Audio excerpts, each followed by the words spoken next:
Hello guys, welcome to yet another video by stock market rulers. मेरा नाम है दिव्या खन्ना। आज की इस वीडियो में मैं बात करने वाली हूँ म्यूचुअल फंड्स की। उनकी तरफ से एक ट्रेंड देखने को मिला है पीएसयूज में। ऐसा क्यों हुआ और इसका असर म्यूचुअल फंड्स पर। इक्विटी म्यूचुअल फंड्स में किया गया निवेश। अरे रुको रुको मेरे दोस्त, ये म्यूचुअल फंड्स है, मैजिक फंड्स नहीं। इसमें भी रिस्क होता है। So much has been thrown at the mutual fund industry. पता लगा है कि म्यूचुअल फंड्स वाले जो हैं वो पीएसयूज में अग्रेसिवली सेलिंग कर रहे हैं। ये जो टॉपिक है ये मुझे यूट्यूब पे तो कहीं और नहीं मिला, किसी ने इस टॉपिक पे वीडियो नहीं डाली हुई थी। कुछ न्यूज़ वेबसाइट्स हैं जिन्होंने इस टॉपिक पे बात की हुई थी, बट उनसे भी मुझे जो ट्रेंड है वो क्लैरिटी नहीं मिली। तो मैंने कहा चलो इस टॉपिक पे रिसर्च करते हैं, ताकि जो लोग म्यूचुअल फंड्स में इन्वेस्ट करते हैं या उन स्टॉक्स में जिन लोगों ने इन्वेस्ट किया होगा जो पीएसयूज है, उसका ट्रेंड लोगों को क्लियर हो सके, रिसर्च आगे की मिल सके। तो चलिए वीडियो स्टार्ट करती हूँ। आजकल मैं वीडियो रेगुलरली डाल रही हूँ, तो आप लोग उस पर रिस्पॉन्स बहुत अच्छा दे रहे हैं। आपको सिर्फ इतना सा काम करना है कि उस पर रोज़ लाइक और कमेंट करते रहना है, और अगर नए हो तो चैनल को सब्सक्राइब करना मत भूलना, ताकि वीडियोस को थोड़ी सी रीच और मिलती रहे, बूस्ट मिलता रहे। उससे मुझे मोटिवेशन मिल जाती है कि ऐसी और वीडियोज़ में निकाल के रिसर्च करके आपके लिए बनाऊँ। तो चलिए अब मेन जो न्यूज़ है उसके ऊपर चलते हैं, समझते हैं कि एग्जैक्टली टॉपिक क्या है। शेयर मार्केट में रुचि रुचि रखने वाले को भी ये गुरु मंत्र है कि जो सरकारी कंपनियों को ये लोग गाली देना, आप उसमें दांव लगा दीजिए साहब, अच्छा ही हो जाएगा।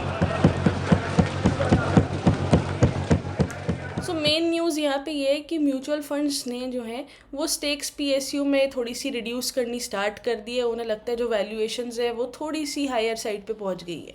तो जो largest sell of Moneycontrol के अकॉर्डिंग देखने को मिला है वो एसजेवीएन में मिला है, ठीक है।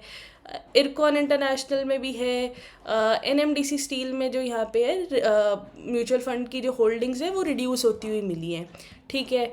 बहुत सारे अभी आप जानते हैं जो एनालिस्ट हैं उनको लग रहा है कि हमारा जो स्टॉक्स हैं जो इतनी रैली कर चुके हो उनमें कहीं ना कहीं बबल ना बिल्ट हो गया हो। सेबी की चेयरमैन है, उनकी भी ये स्टेटमेंट आई थी। उसके बाद आप लोगों को पता ही है मार्केट में करेक्शन होते हुए मिल ही गई थी मिड कैप और स्मॉल कैप में। तो बहुत सारों को ये तो लगता ही है कि जो स्टॉक मार्केट है वो बहुत कम टाइम पीरियड के अंदर बहुत सारे स्टॉक्स जो है वो 3x 5x 10x की रिटर्न्स जो है वो दे चुकी हैं। Phrase you like to prefer, segments or sections of froth in the market. So some people call it a bubble, some may call it froth. The question is, it may not be appropriate to allow that bubble to keep building, because if it keeps building, then when it bursts, because a bubble will burst, by definition bubbles burst. So when they burst, they impact the investors adversely. That's not a good thing. So yes, that is also true. But are there others where the valuation parameters seem to be off the charts and not supported, by fundamentals at all, and completely appearing to be, as regulators like to call it, irrational exuberance. तो straight line में upside गए हैं तो कहीं ना कहीं stocks correct भी उसी स्पीड से कर सकते हैं, ये चीज़ तो है। तो एक डर तो बना हुआ है, उसी के चलते जो म्यूचुअल फंड्स वाले हैं वो भी अपनी स्टेक्स जो है वो रिड्यूस कर रहे हैं। अब ये नहीं कह सकते कि प्रॉफिट बुकिंग कर रहे हैं या पैनिक की वजह से सेल कर रहे हैं। अभी इस बात की कोई कन्फर्मेशन नहीं है, ये हमें ही खुद जस्टिफाई करना पड़ेगा कि एग्जैक्ट रीज़न क्या हो सकता है। बस ये हम समझ रहे हैं कि वो वहाँ से जो पैसे हैं उसको निकाल रहे हैं। बट क्या ये लॉजिकल है? क्या अभी पैसे निकालने का टाइम आ गया या नहीं आया? बड़े प्लेयर्स म्यूचुअल फंड्स के अलावा क्या कर रहे हैं ये भी इस वीडियो में हम समझेंगे, तो आप एंड तक इस वीडियो को ज़रूर देखिएगा। तो मनी कंट्रोल की साइड से ये आर्टिकल मैंने पढ़ा है, बट इस पर कुछ स्टॉक्स का नाम और नहीं दिया गया था, तो मुझे लगा और थोड़ी सी स्टडी करनी चाहिए, तो और वेबसाइट्स देखते हैं पहले। देखिए, पीएसयू का मेरे को लगता है भविष्य अगले 10 साल के लिए बढ़िया। ये पूरी इंडिया स्टोरी है। या आप बिना पीएसयू स्टॉक को लिए बिना 30 ट्रिलियन डॉलर की इकोनॉमी है, अमृत काल या ये काल या वो काल, और या 10 ट्रिलियन इकोनॉमी, ये हो नहीं सकता है। तो और उनके अंदर में सब में कॉर्पोरेट गवर्नेंस का सबके अंदर में पहले जैसे लगता था वो इशू चेंज हो रहा है। मेरे को क्या लगता है कि ये सारे अच्छे करने वाले हैं। खाली प्रॉब्लम इस बात की थी कि ये फ्रॉथ है, कि अचानक वो बाजार में जो यूफोरिया हो जाता है उससे खाली डर लगता है। तो वो पिक्चर में बोलते हैं ना कि थप्पड़ से डर नहीं लगता साहब, प्यार से डर लगता है। तो वो इतना प्यार जो ये दिखा रहे थे तो इस बोल का खाली थोड़ा डर लगता था। मेरे को लगता है कि ये सारे अच्छे करने वाले हैं। वैल्यूएशन का देखो आपके माइंड में है। आप एक पर्स खरीदती हो तमन्ना जी, वो 5,000 रुपये में मिलता है, लुई विटों का खरीदती हो 2.5 लाख रुपए में मिलता है वो। तो ये डिपेंड करता है कि आप किस चीज की क्या वैल्यू देते हो। मेरे को लगता है इनका भविष्य बढ़िया है। और ये भी मेरे को लगता है कि ये जो मार्केट में जो करेक्शन आया है, ये अगली बड़ी तेजी का एक सूचक है, और उसके लिए एक थोड़ा सा और इजी रहेगा कि आगे और बड़ी तेजी आए। टाइटल में यहाँ पे नाम दिख गया है हमें, स्टेक इंक्रीज भी की गई है पीएफसी और आईआरसीटीसी में। आप देख सकते हैं यहाँ पे स्टेक इंक्रीज भी हुई है। तो ये चीज़ भी ट्रैक करते रहना एक रिटेल इन्वेस्टर को ज़रूरी है कि बड़े प्लेयर्स एग्जैक्टली कर कहाँ रहे, कर इन्वेस्टमेंट जो है वो कर किस एरिया में रहे हैं, कौन कौन से स्टॉक्स में कर रहे हैं। और अगर आपके पास ऑलरेडी पोर्टफोलियो में है तो भी इन सारी चीज़ का ध्यान रखना चाहिए कि आपका जो पर्टिकुलर स्टॉक है उसमें क्या ट्रेंड चल रहा है। फिर और कौन कौन से स्टॉक्स में सेलिंग देखी गई है, बैंक ऑफ बड़ौदा में देखी गई है, ठीक है, सेल में देखी गई है, राइट्स हो गया, तो ये स्टॉक्स यहाँ पे दिख गए। NHPCL, ऑयल इंडिया एंड अल्कोई, इन स्टॉक्स में भी जो सेलिंग हमें देखने को मिली है। SBI के म्यूचुअल फंड ने की है, और भी नीचे कई सारे नाम आपको यहाँ पे दिख जाएंगे। तो इन्होंने ये प्रॉपर यहाँ बनाई हुई है कि क्या कैसे चल रहा है, किन किन स्टॉक्स की लिस्ट है। मैं इस आर्टिकल का जो लिंक है वो डिस्क्रिप्शन में डाल दूंगी, आप लोग इसको फिर एग्जैक्टली समझ सकते हैं कि किन स्टॉक्स में बाइंग हो रही है। Mutual funds buying new stock, ये भी आपको दिख जाएगा। PFC, oil India, Indian oil में कोटक वाले जो है वो बाय कर रहे हैं, क्वांट जो है वो बाय कर रहे हैं, बट SBI ने जो है वो अपनी स्टेक्स रिड्यूस की हैं। तो थोड़ा सा यहाँ पे एक्सचेंज ऑफ शेयर्स तो चल रहे हैं, ये चीज़ तो क्लैरिटी मिल रही है।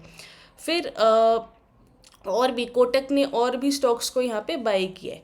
तो सेलिंग के जो हमें नाम अभी दिखे हैं वो दिखे हैं SGVN, bank of Baroda, SAIL, Ircon. तो अब एक बार क्या करते हैं, इन स्टॉक्स के और इन्वेस्टर्स को देख लेते हैं, क्या FII और DIIs ने भी अपनी पोजीशन को इन स्टॉक से हल्का किया है या नहीं, या सिर्फ म्यूचुअल फंड की तरफ से एक प्रॉफिट बुकिंग या पैनिक में सेल करके निकलने की ये एक अप्रोच है। क्या लॉन्ग टर्म जो इन्वेस्टर्स हैं वो बने हुए हैं अभी, या वो भी निकल गए हैं। तो सबसे पहले SGVN का ही देखते हैं, क्या यहाँ पे शेयर होल्डिंग जो पैटर्न है वो चल रहा है। FIIs का देखेंगे तो जून 2023 में 1.40% का था यहाँ पे, सितंबर के क्वार्टर में थोड़ा सा रिड्यूस कर दिया था, 0.91 है, और फिर दिसंबर में दोबारा से 1.68% कर लिया था। अब मार्च एंड होगा, एक और क्वार्टर एंड यहाँ पे होने वाला है, तो हमें एक और लिस्ट यहाँ बनती हुई मिल जाएगी, उससे और क्लैरिटी आएगी कि क्या इन्होंने अभी भी अपनी इतनी पोजीशंस को, इतने स्टेक को 1.68% को होल्ड किया है, या रिड्यूस कर लिया है, या और इंक्रीज़ कर दिया है। तो तब तक के लिए हम कॉन्फिडेंट होकर बैठ सकते हैं कि कोई ऐसा मेजर चेंज यहाँ नहीं दिख रहा। DIIs का भी ठीक है, हर क्वार्टर आप देखोगे कंसिस्टेंटली यहाँ पे जो स्टेक है वो इंक्रीज़ की गई है, 4.32, 5.74, 5.97, तो वो धीरे धीरे बढ़ ही रही है। प्रमोटर्स की जो स्टेक है वो कांस्टेंट है। तो एज सच कोई यहाँ पे डर वाला फैक्टर तो मुझे दिख नहीं रहा। हाँ, प्राइस ज़रूर हो सकता है किसी स्मॉलर टाइम फ्रेम पे करेक्ट करे, वीकली करेक्शन में चल जाए, डेली करेक्शन में चल जाए, 15-20% की करेक्शन दिखा दे या थोड़ा सा और दिखा दे। स्ट्रेट लाइन रैली की है अगर, तो वो पुल बैक आना तो डेफिनेटली बनता है। प्राइस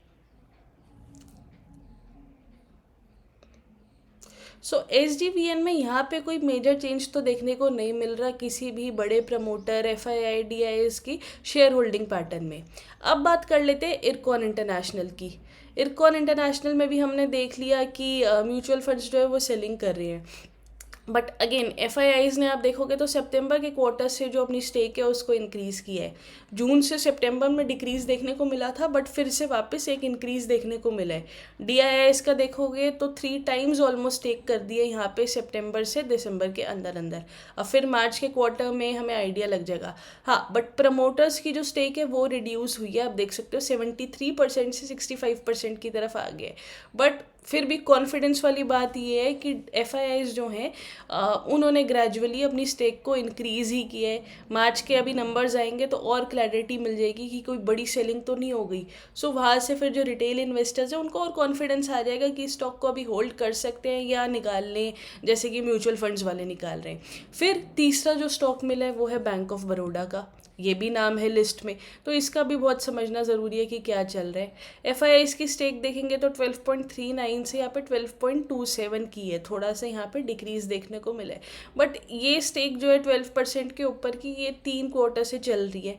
4th क्वार्टर में अगर कुछ मेजर चेंज होता है तब थोड़ी सी और कन्फर्मेशन मिलेगी, ठीक है। प्रमोटर्स का तो सेम ही चल रहा है, 63.97% कॉन्स्टेंट है, मतलब कब से ही 2021 से ये कॉन्स्टेंट है, बढ़ा ही नहीं गई है। फिर उसके बाद DIIs की बात कर लेते हैं। DIIs भी 15% के ऊपर लेके चल रहे हैं। लास्ट ईयर 16, 17, 18% तक भी थी, 1 साल पहले, हाँ 2 साल हो गए अब, 2 साल पहले यहाँ पे। बट 2023 पूरा साल 15% के ऊपर जो है कॉन्स्टेंटली मेंटेन किया है। 0.02% का ऊपर नीचे का यहाँ चेंज आया, 77, 75, 74 ये हुई है। बट एग्रीगेट वही है 15.75, अगर आप निकालोगे तो उसी के आसपास है। सो अब जो इस क्वार्टर के नंबर्स आते हैं, क्योंकि रैली बहुत अच्छी हुई है, जनवरी टू मार्च का जो पीरियड होता है वो वैसे ही स्टॉक मार्केट के लिए वॉलेटाइल होता है। जैसे कि आप देख सकते हैं क्रिप्टो और गोल्ड में भी रैली एक साथ हो रही है, और ये बहुत स्ट्रेंज है। बहुत बड़े बड़े एनालिस्ट इस चीज़ को फिगर आउट नहीं कर पा रहे कि कोमोडिटीज़ गोल्ड सिल्वर ये भी रैली कर रहे हैं, ये भी ऑल टाइम हाई पे हैं, इक्विटी भी ऑल टाइम हाई पे है, क्रिप्टो करेंसी भी ऑल टाइम हाई पे। यूजुअली जो रिलेशन होता है गोल्ड और इक्विटी मार्केट का वो इन्वर्सली प्रोपोर्शनल होता है, बट अभी अगर वो एक साथ प्रोपोर्शन में चल रहे तो उसका क्या रिजल्ट होगा ये बहुत बड़े बड़े एनालिस्ट भी फिगर आउट नहीं कर पा रहे। सो कुछ भी अगर आप कोई स्टॉक होल्ड कर रहे हैं उसके पैटर्न में चेंजेस आते हैं, शेयर होल्डिंग पैटर्न में चेंजेस आते हैं, तो वो यहाँ पे लिस्ट हो जाएंगे। जब तक कोई बड़े प्लेयर्स एग्जिट नहीं कर रहे, कोई ब्लॉक डील नहीं हो रही किसी बड़ी फर्म द्वारा, तब तक एज सच पैनिक की सिचुएशन तो नहीं है, स्पेशली उन स्टॉक्स में जो फंडामेंटली ऐसे स्ट्रॉन्ग है। हाँ, हो सकता है टेक्निकली कुछ साउंड वीक दिखे, हो सकता है वीकली टाइम फ्रेम पे करेक्शन कर ले, डेली टाइम फ्रेम पे करेक्शन कर ले, RSI उनकी हीटेड हो तो उसमें आप चाहें तो प्रॉफिट बुक करके चल सकते हैं। अगर आपको डर लग रहा है लोअर लेवल्स पे मिले दोबारा इन्वेस्ट कर सकते हैं, या अगर स्टॉक्स फंडामेंटली बहुत स्ट्रॉन्ग है तो SIP कर सकते हैं ग्रेजुअली, जैसे भी आपको ठीक लगे। अपने फाइनेंशियल एडवाइज़र से बात करके, अगेन कोई बाय और सेल रिकमेंडेशन नहीं है, बट मैं सिर्फ ये समझाना चाह रही थी कि कोई भी ऐसी पैनिक न्यूज़ आ रही है तो उसके पहले फंडामेंटल्स रिव्यू करो, तभी उसको सेल करो। सिर्फ डर के या कोई भी ऐसे न्यूज़ बेस्ड सेलिंग मत करो, या निफ्टी या किसी इंडेक्स को देख के सेलिंग नहीं होनी चाहिए।